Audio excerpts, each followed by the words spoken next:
অনেকদিন পরে সিনেগানিতে আবার ফিরে দেখা সেগমেন্টটা নিয়ে ফিরলাম। হ্যাঁ, আমি জানি যে এই সেগমেন্টে বহুকাল কথা বলা হয়নি, তো ফাইনালি আবারও ফিরলাম এবং আমি অবশ্যই চেষ্টা করব যে প্রত্যেক সপ্তাহে এই সেগমেন্টের উপরে একটা করে সিনেমা নিয়ে আসতে। পুরনো ক্লাসিক ছবি নিয়ে কথা বলতে, সেটা বাংলা হতে পারে, হিন্দি, সাউথ ইন্ডিয়ান, যে কোনো ক্লাসিক কাল্ট ছবি নিয়ে যেটা একটা ফ্যান ফলোইং রয়েছে সেসব ছবি নিয়ে কথা অবশ্যই হবে। তো আজকের ফিরে থাকা সেগমেন্টে যে ছবিটা নিয়ে কথা বলবো সেটা আমাদের সবার খুব পছন্দের সিনেমা। সেটা হচ্ছে 1990 সালের Hindi cinema Ghayal, starring Sunny Deol in lead role, directed by Rajkumar Santoshi. তো ঘায়েল আমরা ছোটোবেলায় বা আগে আমরা বহুবার দেখেছি, টিভিতে একাধিকবার দিয়েছে। জি সিনেমা দিত, আই থিঙ্ক এই ছবিটা, ছবিটা জি সিনেমা দিত। ছবিটা আমরা বহুবার দেখেছি। এবার ব্যাপারটা হচ্ছে, ঘায়েল যে ছোটোবেলা দেখতাম, আমি অনেককে বলতেছি না ঘায়েল নাকি একটা অ্যাকশান সিনেমা নাকি অ্যাকশান আছে, কিন্তু ঘায়েল ছবি আমি দেখলাম, রিভিজিট করলাম, আমার তো ঘায়েল দেয় কোনো দিক থেকে সেটাকে অ্যাকশান ছবি বলতে মনে হলো না। বড় ছবিটা দেখে আমার মনে হলো যে এটা একটা পুরোপুরি ড্রামা বেসড একটা সিনেমা, যেখানে অ্যাকশান প্রয়োজনে আছে মিনিমাল, কিন্তু সেটা প্রয়োজনীয় সে অ্যাকশানটা। বরঞ্চ এখানে একটা স্ট্রং গল্প রয়েছে। এখানে যে ইস্যুগুলোকে দেখানো হচ্ছে সেটা মেইন স্ট্রিমের মধ্যে হলেও ইস্যুগুলো খুব রিয়েলিস্টিক, এবং ছবিটার যে ট্রিটমেন্ট সেটা একটা পর্যায়ে অবধি কিন্তু যথেষ্ট রিয়েলিস্টিক, খুব সার্টেন ট্রিটমেন্ট, এবং ড্রামাটার মধ্যে মেসেজ রয়েছে, লেয়ার রয়েছে, নুয়ান্স রয়েছে। ঠিক আছে, তো ঘায়েলের মধ্যে আমরা কী দেখতে পাচ্ছি, যে অজয় মেহরা যে ক্যারেক্টারটা সানি দেওল প্লে করেছিলেন, একটা সাধারণ মিডল ক্লাস একটা ছেলে, দাদা বৌদির সঙ্গে থাকে, খুব একটা হ্যাপি ফ্যামিলি। তার একটা প্রেমিকা রয়েছে, মীনাক্ষী সাথী চরিত্রটা প্লে করেছিলেন। সেই মীনাক্ষী সাথী ক্যারেক্টার গৌরী সবসময় অজয়ের পাশে থাকে, অজয় সবসময় সাপোর্ট করে। একটা খুব ভালো একটা ছেলে, সাধারণ একটা ছেলে। একদিন ছেলেরা জানতে পারছে যে তার দাদা সে একটা কিছুতে ফেঁসে রয়েছে, সেটা কি আমরা বুঝতে পারছি না, ফেঁসে রয়েছে। এবার সে দাদা একদিন হঠাৎ করে নিখোঁজ হয়ে যাচ্ছে, এবং সেই দাদা মারা যাচ্ছে। যে ভিলেন অমরেশ্বর প্লে করেছেন বলবন্ত রায়, একটা কর্পোরেট ভিলেন, মারা যাচ্ছে। এবার কি হচ্ছে, সেই ভাই এবার থানা পুলিশ করছে, কিছু হচ্ছে না। তারপরে হচ্ছে তাদের যে পারিবারিক যে আঙ্কেল, যেটা শফি নামদার প্লে করেছিলেন গুপ্তা আঙ্কেল, তিনিও কিছু করছেন না। এবার ছেলেটি কি করছে, ছেলেটিকে একটা বিরাট বড় কনস্পিরেসিকে ছেলেটিকে ফাঁসানো হচ্ছে, ছেলেটি ফেঁসে যাচ্ছে, তার জেল হচ্ছে। এবার ছেলেটি কী করছে, আইন নিজের হাতে তুলে দিচ্ছে, সে একটা রেবেলে পরিণত হচ্ছে। এটা হচ্ছে এর প্রিমাইস, এটা আমরা দেখতে পাচ্ছি। এইবার এটাতে প্রিমাইসটা বললাম। এবারে আমি যে ট্রিটমেন্টের কথা যদি আসি, আমরা কি দেখতে পাচ্ছি ছবিটার শুরুতে, আমরা দেখতে পাচ্ছি যে সানি দেওল অজয় মেহরা সে জেলের মধ্যে রয়েছে, সে কারোর সাথে কখনো চুপচাপ থাকে। আমরা বুঝতে পারছি যে এই ছেলেটার সাথে একটা খুব বড় অন্যায় হয়েছে, তার সাথে একটা খুব বড় কনস্পিরেসি হয়েছে। সে কথা কম বলছে, কথা বলছে, কারণ হচ্ছে তার মধ্যে অনেক রাগ, অনেক আগুন জমে রয়েছে। সেটা ইউথের ভেতরে সেই জোশ, আগুন জমেছে, যেটা সে বের করতে পারছে না। ঠিক আছে, আমরা এটা দেখতে পাচ্ছি। এইবার ব্যাকস্টোরি আসছে, সেখানে বুঝতে হচ্ছে একসাথে তার সাথে কী হয়েছিল, যে একটা ভালো একটা ফ্যামিলি, সেই ফ্যামিলিটা কী করে পুরোপুরি ডিস্ট্রয় হয়ে গেছিলো। এবার এই যে এখানে একটা ইউথ নিয়ে একটা কথা বলা হচ্ছে। এবার এখানে ভিলেন ছিল অমরিশ পুরী। হ্যাঁ, উপরে দেখলে অবশ্যই অমরিশ পুরী ভিলেন, কিন্তু ভেতরে দেখলে দেখা যাবে যে অ্যাকচুয়ালি এখানে ভিলেন যেমন ইন্ডিভিজুয়াল যেরকম ভিলেন, ইন্ডিভিজুয়াল যেরকম ফ্লট, পাশাপাশি সিস্টেম ফ্লট। কারণ সিস্টেমের মধ্যে একাধিক লুফল আছে বলেই এই বলবন্ত রায়ের মতো প্রভাবশালী ইনফ্লুয়েন্সার লোকেরা, করাপ্ট লোকেরা, তারা সেটার মিসইউজ করছে, এবং সেই সিস্টেমের বলি হচ্ছে অজয় মেহরার মতো বা তার দাদা অশোক মেহরার মতো সেই সব মধ্যবিত্ত সাধারণ মানুষেরা, তারা হচ্ছে বলি হচ্ছে।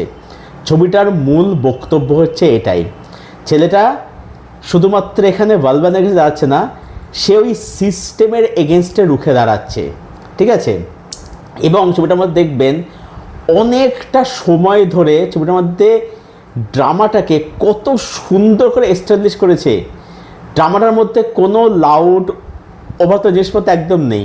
মানে 90-এর দশকে আর্লিয়ান্ডসে যে ধরনের মেনস্ট্রিম সিনেমা হতো, তাতে যেরকম অ্যাপ্রোচ ট্রিটমেন্ট থাকতো, ঘায়েল তার থেকে তার তুলনা দেখতে গেলে মেনস্ট্রিমের মধ্যে অনেক ম্যাচিওর, অনেক অ্যারোডাইনামিক ট্রিটমেন্ট ছিল। শুধু এখানে অজয় ক্যারেক্টার নয়, আপনি গৌরীর ক্যারেক্টারে দেখুন, কত দারুণ ক্যারেক্টারটা লেখা, যে সব বিষয়ে অজয়কে সাপোর্ট করে, কারণ গৌরী তাকে ভালোবাসে তাই, ঠিক আছে। এটাকে বলে ফিমেল ক্যারেক্টার, যে সব কিছুতেই রয়েছে, তার প্রেমিকের কষ্টটা যে হারানোটা সেটা সে বোঝে, ফিল করে, ঠিক আছে। তো কত সুন্দর করে জিনিসগুলোকে দেখেছিল আর কি। সিনেমাটার মধ্যে কত লেয়ার, কত নুয়ান্স আছে ভাবুন তো, কত কিছু কত কিছু নিয়ে কথা বলছে আর কি। তো এটা কোন দিক থেকে অ্যাকশন সেটা আমি সত্যি মানে আমার বোধগম্যের বাইরে আর কি। তারপরে আরও একটা জিনিস আমরা দেখতে পাই, সেটা হচ্ছে যে এখানে শুধুমাত্র পুলিশ করাপ্ট নয়। হ্যাঁ, একটা যে করাপ্ট অফিসার, যে ভদ্রলোকে যে মহাভারতে বিয়াচর মহাভারতে জয়দত্ত প্লে করেছেন আর কি, সে ভদ্রলোক এখানে একটা করাপ্ট অফিসার রোল প্লে করেছেন আর কি। ওনার নামটা আমার ঠিক জানা নেই, উনি অনেক সুবিধায় কাজ করেছেন আর কি। যাই হোক, তো সে তো ভিলেন করাপ্ট অফিসার, ঠিক আছে। এবার ব্যাপারটা হচ্ছে যে এই যে গুপ্তা আঙ্কেল, তাদের পারিবারিক আঙ্কেল, সেও পর্যন্ত করাপ্ট বেরোচ্ছে, সেও পর্যন্ত কনসেপ্টে সামিল রয়েছে। আবার আপনি দেখুন এখানে ধরুন যে কুলভূষণ বা এই যে ওমপুরি যে ক্যারেক্টারটা, এরা হচ্ছে ভালো লোক, ঠিক আছে। এবার ব্যাপার হচ্ছে এরা সব জানে যে বলবানের লোকটা খারাপ, কিন্তু যেহেতু প্রমাণ নেই, যেহেতু তাদের হাত পা বাঁধা সিস্টেমের কাছে, তাই তারা কিছু করতে পারছে না, বাট তারাও কিন্তু কিছু করতে চায়, ঠিক আছে। তো সেই দিকগুলো কিন্তু আসছে এখানে। তারা কিন্তু চাইছে যে তারা মানে সিস্টেমেতে, এই যে কুলভূষণ যে বলে যে না তুমি বেরিয়ে গেলে তাহলে সিস্টেমের কী হবে, কারণ কুলভূষণ চায় যে যে ওমপুরনের যে যদি একদম অনেস্ট যদি বেরিয়ে যায়, সে যদি রেবেল হয়ে যায়, তাহলে সিস্টেমটা আরও বেশি বিগড়ে যাবে। সিস্টেমে থেকেই সিস্টেমকে শুধরাতে হবে, এটা কুলভূষণের ইয়ে ছিল আর কি, ঠিক আছে। তো এই ব্যাপারগুলো রয়েছে, এই নুয়ান্সগুলো রয়েছে, ঠিক আছে। এবার একটা সেখানে বলবো, যেটা দেখতে ফিল করছিলাম, যে এই যে এখন যে অ্যাকশন ছবিগুলো হয় ধরুন, সেই ছবিগুলোর মধ্যে প্রচুর গ্র্যান্ডার থাকে, লার্জ স্কেল থাকে, দারুণ ভিজুয়াল, দারুণ অ্যাকশন সিকোয়েন্স, দারুণ মানে ক্যামেরা ওয়ার্ক, সব কিছু থাকে, ঠিক আছে। দেখতে দারুণ লাগছে, হলে তো সিটিবিটি মারছি, কিন্তু কিন্তু সেই মোমেন্টটা কোথায়? এই যে জেলের মধ্যে সায়ন্ত যখন বলছে উতার তো এ বর্দি আর বলবন্দিরা কা পট্টা বাঁধলো গলে মে, বা সোতা হে কানুন বলবন্দিরা কে বিস্তার পে, এই যে ডাইয়াগুলো, মোমেন্টগুলো, এগুলো কোথায়? এখানে হিরোকে কত সময় এখানে বিল্ড আপ দেওয়া হচ্ছে, প্লটটা কত সময় বিল্ড আপ দেওয়া হচ্ছে, একটা গল্প বলা হচ্ছে, সেই গল্পের প্রয়োজনে অ্যাকশানটা আসছে, মোমেন্টটা আসছে, যে কারণে আমরা সেই মোমেন্টটা ফিল করতে পারছি, আমরা হিরোর জার্নিতে আমরা সামিল হতে পারছি, আমরা হিরোর জার্নি ফিল করছি। হিরো এরকম ছিল, হিরো এখন এরকম হয়ে গেছে। এখানে অজয় মারা একটা প্রপার একটা জার্নি রয়েছে, সেটা আমরা ফিল করতে পারছি। এখন হিরোর সেই জার্নি কোথায়? প্রথম ইন্ট্রো সিকোয়েন্স হচ্ছে কি দিয়ে হিরো অ্যাকশান করছে, আগে পিছে কোনো বিল্ড আপ নেই, কিছু নেই, কোনো গল্প নেই। ওই গ্র্যান্ডার তলাতে গল্প জিনিসটা পুরোপুরি ঢাকা চাপা পড়ে যাচ্ছে। আপনি এখানে পারফরমেন্স দেখুন, সানি দেওল কি ফাটিয়ে অভিনয় করেছিল, দারুণ। মীনাক্ষী দেখি দারুণ পারফরমেন্স, অমরিশ পুরী কি দারুণ পারফরমেন্স ওরম ভিলেনের চরিত্রে, কুলভূষণ, ওমপুরি, রাজ বাব্বার, মৌসুমী চ্যাটার্জি, প্রত্যেকের কি স্ট্রং পারফরমেন্স, কত দারুণ অভিনয়। সাইদালদের কথাই নেই, ছেড়েই দিলাম। ছোটো ছোটো চরিত্রে সুদেশ বেরি, ভালো পারফরমেন্স। তারপর যে মিত্রা করেছিল, কত ভালো পারফরমেন্স। তারপর যে একটা বার্ধা করেছিল, ঠিক আছে, যেটা ক্যারেক্টার মনে হলো যে ওই বার্ধারাজার থেকে মানে যে ক্যারেক্টারটা নিয়ে মানে অবলম্বনে আর কি নায়ক আনছে ওটা কামাল হাসানের, তো সেই বার্ধা, এরা কত পারফরমেন্স, ছোটো ছোটো চরিত্রে কত ভালো পারফরমেন্স করেছিল ভাবুন তো। তারপর যে ভিলেন করেছিল, যে ভদ্রলোক জয়দত্ত করেছিলেন আর কি বিআর চোপড়ার মহাভারতে, ভালো অভিনয় করেছিল, ভালো অভিনয় করেছিল। মানে ভিলেনকে দিয়ে যদি আপনার রাগ হয় বুঝবেন যে ভিলেন সে কিন্তু ভালো অভিনয় করেছিল সেই ভিলেনের চরিত্রে আর কি। উনি ভিলেনের চরিত্রই মেনলি করতেন আর কি।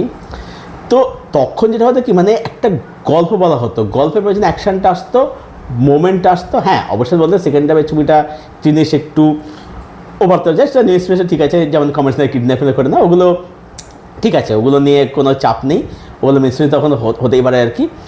কিন্তু বাকি ছবিটা ওইটুকু বাদ দিয়ে দেখুন তো কত সুন্দর করে ড্রামাগুলো ডিজাইন করা, ইস্যুগুলোকে নিয়ে কথা বলছে, কত সুন্দর করে মোমেন্ট ডিজাইন করেছিল আর কি, দেখবার মতো।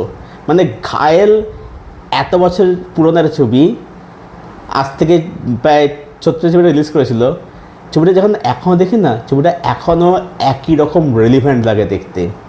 ছবিটা এই কারণে কাল্ট ছবি। দেখুন যে ছবি আপনি হলে দেখলেন, হলে আপনার ওয়ার্ক করলো, ঠিক আছে, সেটা হচ্ছে এক ধরনের সিনেমা। এবার যখন আপনি সেই ছবিটা যখন বাড়িতে দেখছেন, যখন টিভিতে দেখছেন, আপনি যদি দেখেন যে ছবিটা আপনার আগের মতো সেই উৎসাহ আপনি পাচ্ছেন না, ঠিক আছে, বা এক দুবার দেখার পর আপনি সেই এনার্জিটা হারিয়ে ফেলেছেন, বুঝবেন সেই ছবির রিপিট ভ্যালু কিছু নেই। এই ছবিগুলো হচ্ছে সেই ছবি যার একটা রিপিট ভ্যালু আছে, যে ছবি আপনি যতই দেখুন না, যতবার দেখুন না কেন, আপনার কাছে সেই ছবি কখনোই পুরনো হবে না। সেই কারণেই আজকে সিনেগানিতে ফিরে দেখা সেগমেন্টে এই ছবিটাকে নিয়ে কথা বললাম। তো এটাই ছিল আমার বিশ্লেষণ ঘায়েল ছবিটাকে কেন্দ্র করে।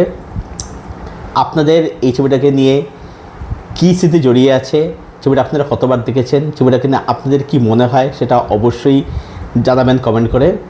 আর এই ভিডিও, এই আলোচনা যদি আপনাদের ভালো লেগে থাকে তাহলে এটাকে অবশ্যই লাইক করবেন, শেয়ার করবেন, চ্যানেলটাকে অবশ্যই সাবস্ক্রাইব করবেন। আর হ্যাঁ, জানাবেন কমেন্ট করে যে নেক্সট উইকে আপনারা কোন ছবি নিয়ে আলোচনা শুনতে চান।